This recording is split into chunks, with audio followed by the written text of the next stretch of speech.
These aren't people that work. These aren't people that say, let's go, come on, let's make this place great. These are people that do nothing but complain, contribute nothing. I don't want them in our country, I'll be honest with you, okay? Somebody would say, oh, that's not politically correct. I don't care. I don't want them in our country. Their country is no good for a reason. We're going to go the wrong way if we keep taking in garbage into our country.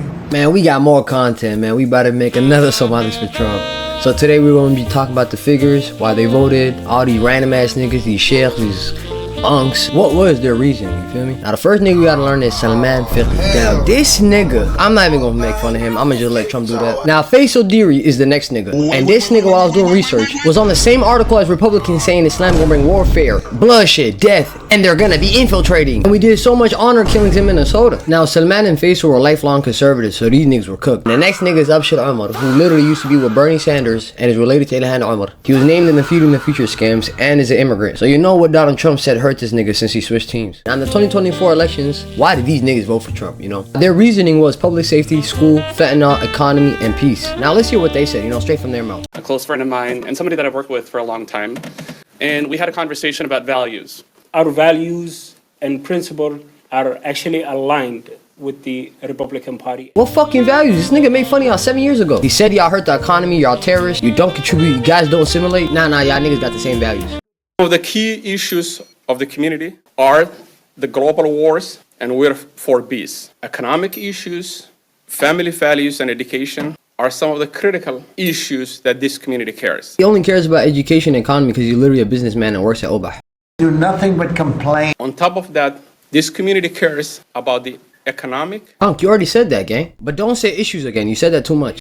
issues God damn. and the inflation. With all these and a number of other issues, How many issues do you have? Do nothing but complain. Now we'll find out why Up should join the Republican Party and left the Democrat Party. First, let's see what he thinks about the parties. we joined the Democratic Party because we thought Republicans were scary. We thought a lot of you were racist. So you knew they were racist? So what made you join them? And last night at 9 o'clock, I got a call from a good friend of mine, Salman, and we talked for an hour. An hour? Remember, this nigga was a lifelong Democrat. What did he tell you, man? Somali, a close friend of mine, and somebody that I've worked with for a long time. And we had a conversation about values. Now remember what Salman said about values? Our values and principles are actually aligned with the Republican Party. When you look through bro's Twitter, this guy's out here dancing with a rabbi. He's talking about the pedophilia and Jeffrey Epstein. He's with Bernie Sanders. And then he's taking pics with his nieces. And then the guy just became a conservative. And I'm sticking to my conscience. I don't care what is politically expedient. He says he doesn't care what's politically expedient, but he changed parties literally in less than a year when he was trying to get a DFL endorsement. I'm telling you, I am no longer a Democrat. Nigga, before or after they banned your bitch ass. So you literally just changed parties just because they kicked you out, nigga. You joined the Republicans knowing that they was racist. But that's literally being politically expedient, fam. We thought Republicans were scary. We thought a lot of you were racist. That's his words, not mine. So now what made bro choose the Republicans? This was his personal reason. Is when Senator Obama was running for office. And I became very excited. But sadly, a few years later, I got a phone call. And it was a call saying that my brother had died in Somalia. But what even hurt more was knowing that he died as what we call collateral damage from a drone strike ordered by Senator Obama, President Obama at that time. So he's mad at Obama for killing his brother. He doesn't care if Donald Trump has ordered way more airstrikes, killed way more people. They even killed a 4-year-old girl. And I'm sticking to my conscience. I don't care what is politically expedient. You know you don't care. You was out here reposting this guy who said that the media is pushing Hamas propaganda. There's no famine, there's no genocide, and Israel's not blocking aid. Bro acting all buddy-buddy with him, but he's doing drone strikes with him in Somalia. And it's like your brother died, he might have been a terrorist, you're related to Ilhan Omar, he was doing a scam, you're a Democrat, and you're whistleblowing on a scam that might have connections with terrorism. You made $2.7 million off the Feeding the Future scam, and then you try to use it for political power. And you got caught on audio right before the raid. But listen to your friend, man. You grew up in a culture of stealing, and we're only good going after ships. Now let's hear what Donald Trump said about Somalis, and how they feel about it. We're going to go the wrong way if we keep taking in garbage into our country. We joined the Democratic Party because we thought Republicans were scary. We thought a lot of you were racist. And honestly, there is a problem still within the party. Politically correct, I don't care. I don't want them in our country. Their country is no good for a reason. Now these niggas each had their own responses to what he said. So the man was out here talking about he felt like he got betrayed. The same nigga who was out here running for campaign was a Trump force captain. Now what made it worse is Upshur was only worried about the US deals and partnerships he made with Trump for oil, air bases, and ports.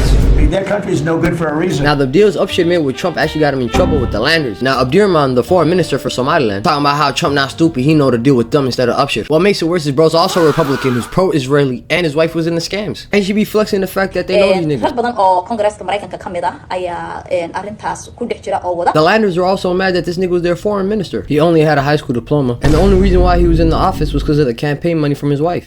Not of commission, but it's certainly a crime of omission. And remember, this is federal taxpayer dollars, and this is one of the things that we complain about, those of us that wish we quit bankrupting the country. So you blamed Tim Walz for the fraud, but you were with the fraudsters. I can't say that the Landers lobbied you, but Israel has. You wanted Israel to bomb Iran, same day he was introducing their bill. There's Iranian sleeper cells. Whole time the fun is going to Al-Shabaab. These Somali Republicans had connections with the fraud, so did Scott Perry, so did Abshir Umar. Now, Faisal Deary's response was way worse. He was talking about how this was just a heated political moment and it doesn't reflect the full picture. He still loves the Somali immigrants and he loves the working families. They literally arrested a cop and a community leader for terrorism. He's linking with the sheikhs and the terrorists. They're talking about we're gonna bring Sharia law. Even blamed him for being a terrorist who's trying to bring Sharia law as well. This nigga Sebastian was connected to the niggas that were doing the anti-Sharia shit. At the end of the day, these niggas were anti-immigrants, but were immigrants. They were anti-Muslim, pro-Israel. Niggas were Somali businesses connected to the Somali fraud and then try to say that it's a Somali community. They use Somali businesses and Somali Islamic leaders and then now want to go against it by saying they do fraud and terrorism. I will be posting a part 3 and continue to do a breakdown on the Somali politics. I'm not stopping this shit, you feel me? These niggas really try to use these lies and the separations against other black people, other Muslim people, and even our own people. I may be heaven bound. I may be in heaven right now as we fly in Air Force One. I'm not sure. I'm gonna be able to make heaven. He doesn't even think he's gonna make it to heaven, but we came from hell, you know what I mean? I don't know. These politicians are dirty, you feel me? They use clan identity politics, and then they also say, no, we gotta fix up the Somali community, but they're part of the fraud, they're part of the terrorism, they're part of all this rhetoric that's being spread by the conservatives, because the whole time they were trying to cozy up to them niggas, you know what I mean? Abshir Umar was out here talking about how his brother died because of a drone strike, but he's out here collabing with pro-Israeli niggas with air strikes in Gaza, Somalia, Syria, Iran. It wouldn't really matter, you know what I mean? Hopefully we can get that turned around. Do we have Somalians in the, any Somalians in the team? I don't think so. Oh, but this guy's drunk, fam. Ilyan Omar. The pride. Look at this freaky frog, bro. This nigga's not real. But these niggas cannot be our face figures. They cannot be our leaders. These niggas are not our representatives, fam. These are koalas, fam. Finesse koal. Nigga literally supported a genocide in front of y'all face, bro. Like, real shit. This nigga probably still goes to the masjid. He probably still prays his 5 salads. Probably, man. He linked up with Islamic leaders. He linked up with the niggas that were in the masjid, the youth leaders, everything. This is what he claimed, you know what I mean? Family values. And these guys are like, this would be easy. You give me one good, smart, tough admiral and a few ships, I would wipe them off the face of the earth. They would go so fast, they wouldn't even have a chance. Look at this koala. He's linking up with these niggas, then he's linking up with these niggas, man. Koala. Man, at the end of the day, stay safe, get money, stay on y'all deen. Don't be like these niggas, fam.